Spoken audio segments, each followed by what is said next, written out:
activado. Ahora, si vamos a hablar de la crisis de la democracia guatemalteca, hay que irse mucho más lejos que esta elección que comenzó a disputarse y que este ciclo electoral.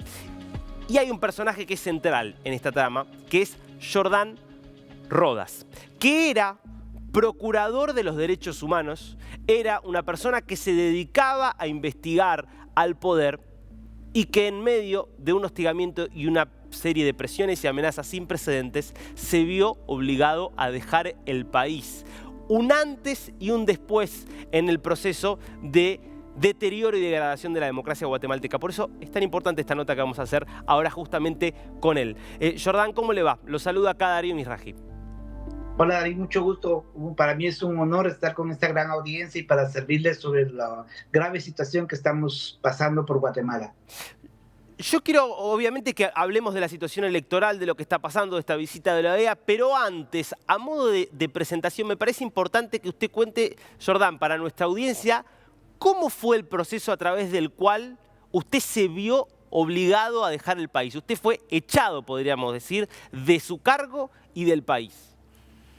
Bueno, yo terminé contra todo pronóstico mis 5 años como procurador de los derechos humanos, defensor del pueblo, pese a que fui constantemente criminalizado, tuve 18 antejuicios, ninguno prosperó, 8 solicitudes de remoción en el Congreso para quitarme del puesto, tampoco una asfixia financiera que hicimos la batalla legal para rescatar y no naufragar, pero terminé el mandato y tuve que salir del país para salvaguardar mi vida, mi libertad.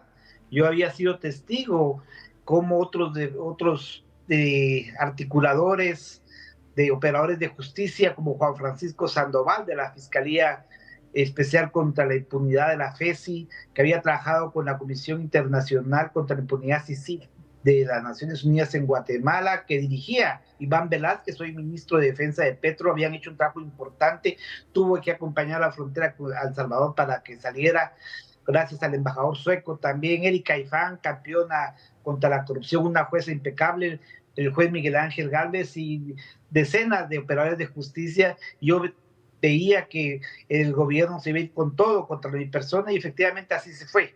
Entonces tuve que salir en agosto, ya voy a cumplir un año de estar afuera, pero también tengo que reconocer que regresé al país de Guatemala el 27 de diciembre pasado por tierra a la frontera México-Guatemala para ser proclamado candidato a la vicepresidencia del Movimiento para Liberación de los Pueblos MLP, que proponía como presidenta Telma Cabrera, una dirigente Maya Mam, que no nos dejaron correr, el Estado nos bloqueó y por eso no estamos participando en la campaña electoral, pero sí conscientes de que en Guatemala hoy hay una oportunidad de un cambio de rumbo y con esa objetividad pues estoy dispuesto a aportar lo necesario para que ilustrar a la gran audiencia que se tiene por parte de este programa. ¿Usted ve, Jordán, una continuidad entre todos estos episodios que relata, es decir, fiscales y jueces que son perseguidos, su propia persecución una vez que dejó la Fiscalía de los Derechos Humanos, cómo después usted y otros candidatos a presidente y vicepresidente fueron inhabilitados y lo que está pasando ahora con los intentos claros que hay por impedir el acceso o que se trató de impedir que Bernardo Arévalo llegue a la segunda vuelta? Sí, efectivamente obedece a una estrategia bien manifestada, bien planificada, mejor dicho, por la alianza criminal, es un pacto corrupto, es una dictadura corporativa porque ven al Estado con un botín político y económico para distribuirse sus utilidades, no es ni siquiera ideológico.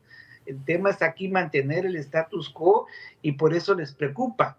No pasaba en los radares, no estaba en las encuestas que un partido progresista que no es comunista, como ahora quieren asustar, estuviera ya en una segunda vuelta, porque fue capaz el movimiento Semilla de que la población lo identificara como un partido honesto, que eso sería lo más normal del mundo en cualquier país democrático, pero Guatemala es la excepción, y por eso ese voto de castigo al modelo corrupto, pues tuvo su voto favorable en un buen porcentaje a Bernardo Arévalo, que están sujetos ahorita a un hostigamiento judicial que espero no tenga resultados, porque no queremos que se decida el futuro de los guatemaltecos en las cortes, sino en las urnas como debe ser.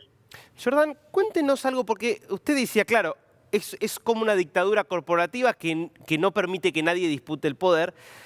Hubo intentos claros por remover a Bernardo Arévalo, sin embargo, también hubo otras instancias del poder, como el Tribunal Superior Electoral, que terminan diciendo no, Arévalo va a poder competir, y todo indica que va a poder competir. Entonces, ¿cómo se entiende eso? Digo, ese juego por el cual de repente hay sectores que están tratando de obstruir el acceso de alguien de afuera, pero hay otros que están formando parte del establishment, que están en los tribunales que impiden. ¿Cómo es esa disputa que hay?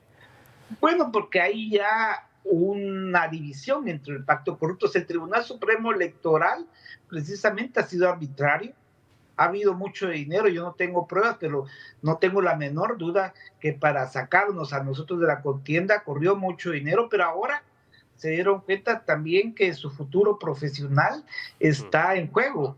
Recuérdense que ya la comunidad internacional, y eso ha sido muy valioso y agradecer, que la Unión Europea, el Departamento de Estados Unidos, países amigos como Brasil, Argentina, Chile y otros, Colombia, hayan pronunciado su preocupación, la OEA incluso esté al tanto de la situación. Almagro tiene una oportunidad para estar del lado de la democracia y ha jugado un papel muy triste con Bolivia, y ojalá que en Guatemala esté del lado de la población, que es lo que necesitamos. Se debe a que ya los riesgos de sanciones también los ve venir el Tribunal Supremo Electoral y el propio sector privado organizado reunido en las cámaras del CACIF, como se le conoce en Guatemala. Jordán, ¿cómo se espera esta segunda vuelta? ¿Cuán fuertes son las garantías de que pueda haber una elección transparente?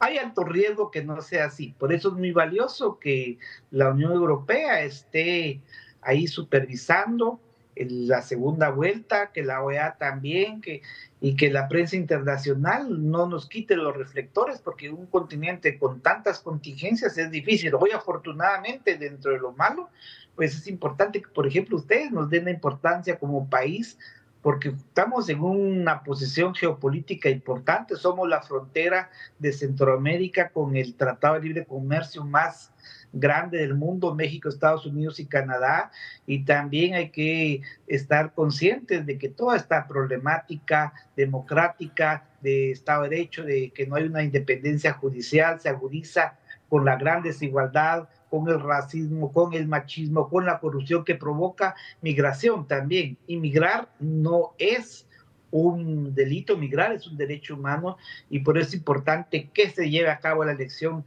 con las garantías, que sea transparente y los resultados. Me preocupa mucho también, tengo que confesar, la transición, que es muy larga, desde el 20 de agosto al 14 de enero. Me preocupa la vida de Bernardo Arévalo. Espero que el Estado le dé la protección de vida, porque no quisiéramos ni que pierda la vida, ni que tampoco sea criminalizado su situación. Importante esto último que marca Jordán, ¿eh? Si efectivamente hay una elección más o menos transparente y gana Bernardo Arévalo, habrá que estar muy atento para garantizar, ¿no?, que pueda llegar y que pueda eventualmente asumir el cargo. Será muy importante el papel de la comunidad internacional. Jordán Rodas, muy interesante. Gracias por este tiempo con DNews. Gracias, Darío. Muy amable. Un abrazo fuerte de la distancia. Saludos cordiales. Muy amable. Feliz día.